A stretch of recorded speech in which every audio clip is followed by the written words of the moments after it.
வணக்கங்க. நேத்திக்கு நான் வீடியோ அப்லோட் பண்ணதுக்கப்புறம் இந்த நம்பர்லேருந்து பார்த்துக்கோங்க. இந்த நம்பர்லேருந்து எனக்கு இந்த சாரீ வேணும் அப்படின்னு சொல்லி கேட்டிருந்தாங்க. சரிங்களா? ஆஸ் யூஷுவல் எல்லோரும் எப்படி கேட்பாங்களோ அது மாதிரி தான் கேட்டிருந்தாங்க. நானும் அவைலபிள் இருக்குன்னு சொன்னதுக்கப்புறம் ப்ரைஸ் டீட்டெயில்ஸ் கேட்டிருந்தாங்க. அதையும் நம்ம சொல்லிட்டோம். எப்போ டிஸ்பேச் ஆகும்னு கேட்டிருந்தாங்க. அதையும் நம்ம சொல்லிட்டோம். ஸோ பேமெண்ட் மெத்தடு நம்பரும் கேட்டிருந்தாங்க. அதையும் அனுப்பிட்டோம்.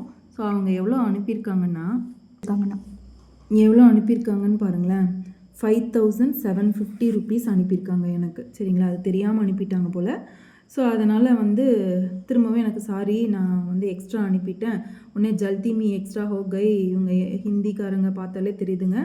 ஸோ எனக்கு திருப்பி அனுப்புங்கன்னு சொல்லி கதறினார். இமீடியட்லி நான் ரிமைனிங் எவ்வளோ அனுப்பணும்னா 5000 அனுப்பணும் அப்படின்னு சொல்லிட்டு திரும்ப கால் வேறு பண்ணியிருந்தார். அவ்வளோ அர்ஜென்ட், பாவம் எனக்கு அதிகமாக சேர்த்து அனுப்பிட்டதுனால அப்படின்ட்டு. ஐயோ பாவம் நானும் நினச்சேன். சரி ஃபுல் ஸ்க்ரீன்ஷாட் சென்ட் பண்ணுங்கள் அப்படின்னு சொல்லி சொன்னேன். அவர் உடனே என்னை போய் செக் பண்ண சொன்னார். நீங்களே போய் கூகுள் பேயில் செக் பண்ணுங்கன்ற மாதிரி சொன்னார். சரி ஏன் இவ்வளோ கஷ்டம்ன்ட்டு அவர் 5000 தானேங்க ரிட்டன் கேட்டார். பாருங்கள் 5000 தானே கேட்டார். அதனால் நான் என்ன பண்ணிட்டேன், 10000 அனுப்பிட்டேங்க. பாவம் நல்லா இருக்கட்டும் அப்படின்னு சொல்லிட்டு. சரிங்களா? அதனால் நீங்களும் கொஞ்சம் அலர்ட்டாக இருங்க.